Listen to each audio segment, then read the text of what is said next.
Hello everyone, in this tutorial I'm going to show you how to create a Shopify buy button which you can embed on a third-party websites like WordPress blogs or Wix.com.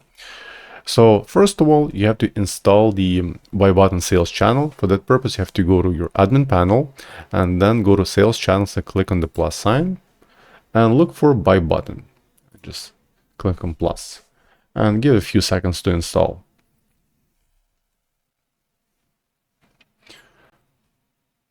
Perfect, it's almost ready. So buy button sales channel has been installed. So let's go about creating the actual buy button. So once you click on buy button, click create buy button, and here you have two options. You can either feature individual products or you can feature collections. For the purpose of this example, I'm using individual products. So let's click on the first option, product buy button. From here, you have to select which products you would like to feature. You can either search them up here, or you can just scroll and select whichever one you want to feature. In my case, for the example purposes, I'm going to use this vanilla candle. And once I selected the product, just click select. Now you have to essentially style the buy button page, how it would look on a third-party website. So first of all, you have to select the type of layout. There are about three types of layouts. Basic, which is just add to cart button. Classic, which is a smaller image, price, add to cart, and the title. Or you can use the full view, which essentially is a much larger version of the classic, which also includes the description. So for the purpose of this example, I'm going to be using full view, and also want to note that depending on which style you select, you will have limited number of options you can customize. So I'll just keep it a full view for now. And the next option, you have to choose the action for the button. And there are two types of actions. You can keep it as add product to cart, or you can change it to direct to checkout, which will turn into buy now button. And if you keep it as a buy now button, customers, by clicking it on the third-party website, will be automatically redirected to the checkout. So let's just probably keep it the add to cart button, which allows them to add multiple products to cart and then check out later on. So once we're set on those two options, then we have to style the button itself.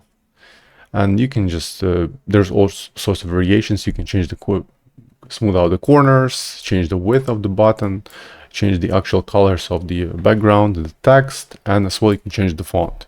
And depending on where you're going to be embedding this button on, which website, you might want to match the button text as close as possible to the other theme going to be embedding this button on.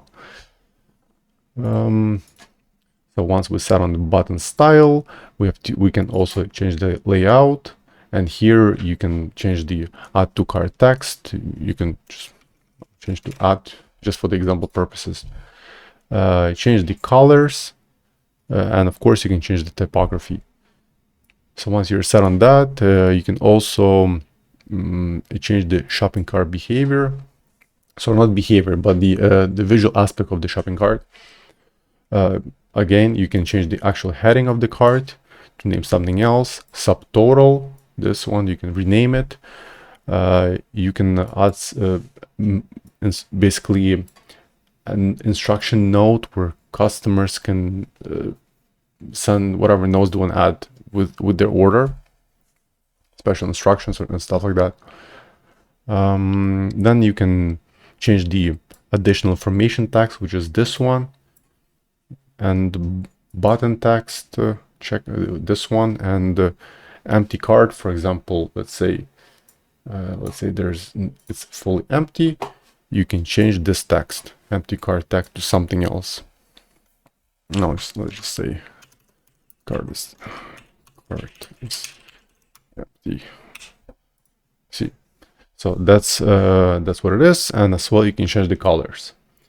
So once we're set on that, the last option we have to select is the actual behavior of the buy button. So, and there are two options. if customer adds the product to the cart and then clicks on checkout, they might see a pop-up. If you select this option, they'll see a pop-up window like this. Let me show you checkout. See, they'll see a pop-up window with the total amount of the order and how they want to pay and stuff like that. But if you choose a second option, it will open the actual checkout in this current window like this. Checkout. It will look something like this. So you have to pick whichever one you like the most. And once you're set on that, you have to click on next, and then take this code, just copy it, and give it to a webmaster of the other website, or if you're a webmaster, just implement it yourself in the HTML editor. So I hope this video was helpful, and if you like other videos with respect to Shopify, please ensure to subscribe to my channel. Thank you.